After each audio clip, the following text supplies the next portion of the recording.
നമസ്കാരം. അങ്കമാലിയുടെ ഒരു ഏറ്റവും പുതിയ വീഡിയോയിലേക്ക് ഏവർക്കും വളരെ സ്നേഹത്തോടെ സ്വാഗതം. എല്ലാവർക്കും സുഖാന്ന് കരുതുകയാണ്. അല്പസമയം മുമ്പാണ് സുരേഷ് ഗോപിയുടെ ജന്മദിനം ആശംസിച്ചുകൊണ്ടൊരു വീഡിയോ ചെയ്തത്. ഇപ്പോൾ ഇതാ മറ്റൊരു ജന്മദിനത്തെക്കുറിച്ച് ഞാൻ പറയാൻ വിട്ടുപോയി. മറ്റാരുടെയുമല്ല, മലയാളത്തിലെ മികച്ച നടനും ഒപ്പം തന്നെ നല്ല തമാശകൾ ഉണ്ടാക്കുന്നവനും തമാശക്കാരുടെ ഇടയിൽ നിന്ന് വ്യത്യസ്തമായിട്ടുള്ള കിടലൻ പെർഫോമൻസ് കാഴ്ചവെച്ച് മുന്നോട്ട് വന്ന താരമാണ് ജഗദീഷ്. ജഗദീഷിന് 90കളിൽ ഉണ്ടായിരുന്ന താരമൂല്യം എന്താണെന്ന് ഇന്നത്തെ തലമുറയിലെ പലർക്കും അറിയില്ല. കാരണം മിനിമം ഗ്യാരണ്ടി ഉള്ളൊരു സൂപ്പർ നായകൻ എന്നുള്ള അവസ്ഥയിലേക്ക് അദ്ദേഹം ഒരിടയ്ക്ക് മാറിയിട്ടുണ്ടായിരുന്നു. അദ്ദേഹത്തിനെ കേന്ദ്രീകരിച്ച് ആക്ഷനും അതുപോലെ കോമഡിയും ഒക്കെ ചേർന്ന സിനിമകൾ ആ കാലഘട്ടത്തിൽ വന്നിരുന്നു. ആക്ഷൻ ചെയ്യാനായിട്ട് മറ്റു താരങ്ങൾ കൂടി ഉണ്ടായിരിക്കും. നമുക്കറിയാം, ബാബു ആന്റണിയെ പോലത്തെ പല താരങ്ങളും അദ്ദേഹത്തിന് കൂടെ നിന്നുള്ള തകർപ്പൻ പെർഫോമൻസ് കാഴ്ചവെച്ച സിനിമകളുണ്ട്.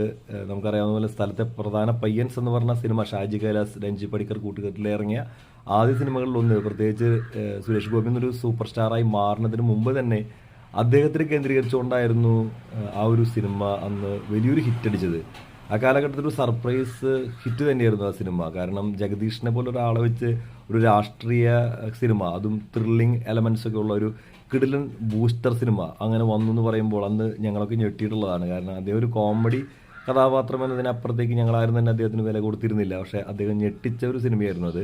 പിന്നീട് അദ്ദേഹത്തിന് മികച്ച പ്രകടനങ്ങൾ കൂടുതൽ വന്നു. ഒരുപാട് സിനിമകൾ, പ്രിയപ്പെട്ട കുക്കു, അതുപോലെ മാന്ത്രിക ചെപ്പ്, അങ്ങനെ ഒട്ടനവധി സിനിമകൾ അദ്ദേഹത്തിൻ്റെ ഭാഗത്തുനിന്ന്. ഒപ്പം തന്നെ അദ്ദേഹം സൂപ്പർ താരങ്ങളിലെ സഹനടനായിട്ടും അദ്ദേഹം അഭിനയിച്ചു.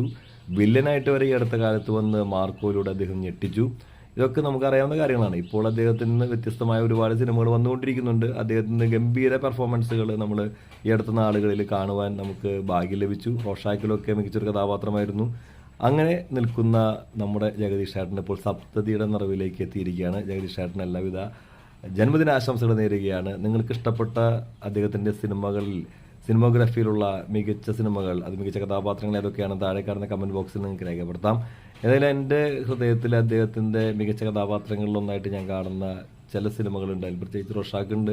അതുപോലെ തന്നെ അജയൻ്റെ കഥ പറഞ്ഞ, നമുക്കറിയാവുന്ന കിഷ്കിന്ധാകാന്ഡം എന്ന സിനിമയിലെ അജയൻ്റെ അച്ഛനുമായിട്ടുള്ള അദ്ദേഹത്തിൻ്റെ ആത്മബന്ധമൊക്കെ സിനിമയിൽ കിടലിനായിട്ട് പെർഫോമൻസ് ചെയ്തു വെച്ചിട്ടുണ്ട് അദ്ദേഹം. അതുപോലെ ലീലയിലെ വില്ലൻ ടച്ചുള്ള ഒരു അച്ഛൻ കഥാപാത്രമായിട്ട് ഇതുപോലത്തെ ഒരു കഥാപാത്രത്തെ ഞാൻ എവിടെയും കണ്ടിട്ടില്ല കേട്ടോ. അതുപോലെ മാർക്കോയിലെ വില്ലൻ, ഇതൊക്കെ അദ്ദേഹത്തിൽ നിന്ന് വന്ന വ്യത്യസ്തമായ കഥാപാത്രങ്ങളാണ്. അതുപോലെ പല സിനിമകളിലും, ഇപ്പോൾ ഫാലിമി എന്നുള്ള സിനിമയിൽ അദ്ദേഹത്തിൻ്റെ മികച്ച ഒരു പെർഫോമൻസ് നമ്മൾ കണ്ടതാണ്.